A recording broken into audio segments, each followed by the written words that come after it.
Hey guys, gonna do a review of the Ozark Trail 14-inch handled hatchet.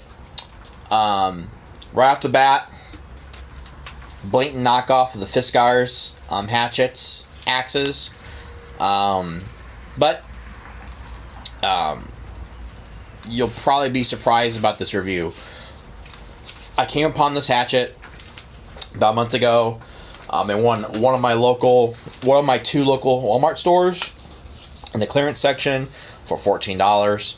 A few days after, went to the other one and they had them for $7. So for $7, I said, you know what? Sure, I'll pick one up, try it out, have some fun with it. I ended up buying two for $7. And then a few weeks ago, went on a camping trip with some friends, group of friends. The weather turned to absolute crap. Freezing temperatures, or just barely above freezing temperatures. High winds and rain for 2.5 days, for about 2 days. And we pretty much, from the time we got out to our camping spot, up until the morning we left, we had to get a fire started and a fire going. So we did a lot of wood processing.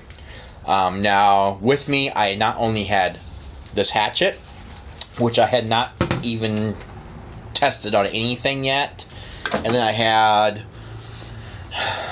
my old Collins head axe on a boy's axe length handle that I've refurbished and reheft. And then I had a folding silky saw, which I had also just gotten, hadn't used, which I'm going to do a review on that thing. But anyway, we had every person in our group was supposed to bring 2 bundles of store-bought firewood.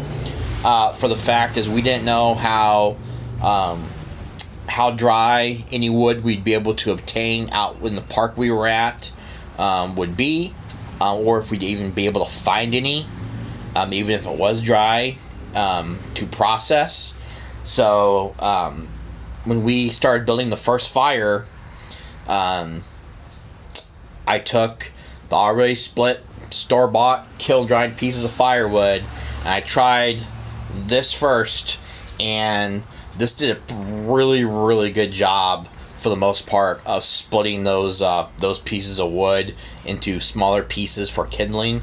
Some of the bigger pieces you get in those bundles had a little bit of a tougher time, but that would be expected with any hatchet.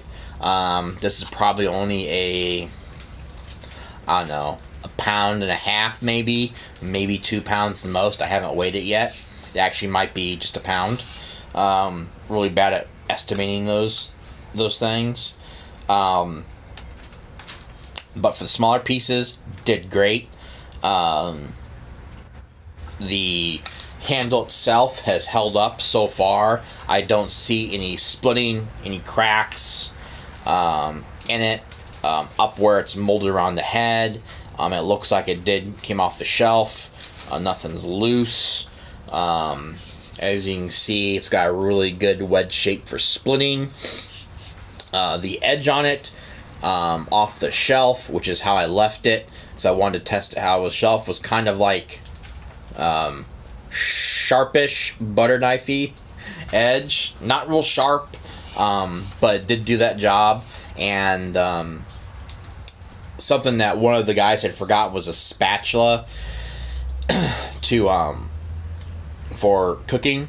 So I actually used this to carve a very rough spatula to cook with, and it did that very well, considering it was all I had to do that with. That and a bushcraft knife, but actually I needed this to remove a lot of material really quick. The edge held up very well. There are some nicks right up here at the top of the edge.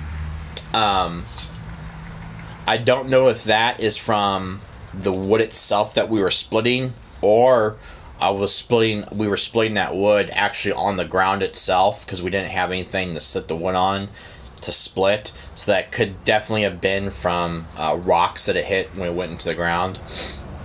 And I'd imagine that's probably what it was. But the nicks aren't that bad. That will actually probably just come out. I'll probably just run a file over it really quick while I go to sharpen this, and take my sharpening stone and see what kind of edge I get out of it. Didn't have to worry about it sitting out in the rain all weekend. I actually left it just next to the fire on a picnic table. And obviously it's stainless steel, so it wasn't going to really do any rust or anything or stain. At that time, a few days afterwards, I cleaned it and then gave it just a really thin coat of Ballistol oil on it. It locks in this sheath pretty well. So this is actually a pretty good sheath just for what it is. I don't know if I mentioned already, but this handle is actually hollow. I actually thought that it was just hollow from where this orange part is, which is actually like a really comfortable rubber. It's very ergonomic, but it's actually hollow all the way down, which I was surprised in how well it's. Apparently, the Fiskars are the same way. As far as the material goes, what's the handle made out of? No idea. Obviously, some sort of polymer. I don't know if it's like reinforced with fiberglass or anything. What kind of metal is the head made out of? No idea. It's mystery stainless steel. The two that I have came. The barcode label said that they were made in India. I don't know if you'll find ones that are made in China or other places, but these are made in India, which is strange. I've never bought a cutting tool that was made in India before. It does have a small lanyard hole, if that's your thing. They actually probably could be bigger. I was extremely surprised by this thing. I still am. So I'm gonna keep them around. I'll use them. I'm actually gonna take the one that I haven't used and put it in me and my wife's new camper to split wood for kindling for when we go take it out this summer. So if you need a hatchet and you can't find yourself a good quality wood handled one, it's an antique one. You go to the antique store, junk store, find one, and redo yourself. But if you see these for the $7 on clearance, or I would say even if you saw these for $14, don't hesitate to pick one up. I think it will do the job. Obviously, every tool has its limits, so you have to figure out what the limits are of this thing. You're not going to want to try to do anything too crazy with this. There are other reviews of this tool on YouTube you can check out.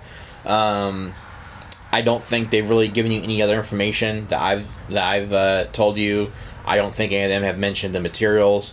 Internet search, I couldn't find the exact materials this was made out of. It's all mystery materials. But anyway, for something you can buy at Walmart, that's a knockoff of the Fiskars axe. For what I got it for, and like I said, even if it was the $14, I would pick it up, give it a try, especially if you're on the budget and you will need a tool such as this. Alright guys, Smoky Medic, and look forward to some of the other videos coming sooner, gear reviews. Excuse me. Guys, have a good one. Bye.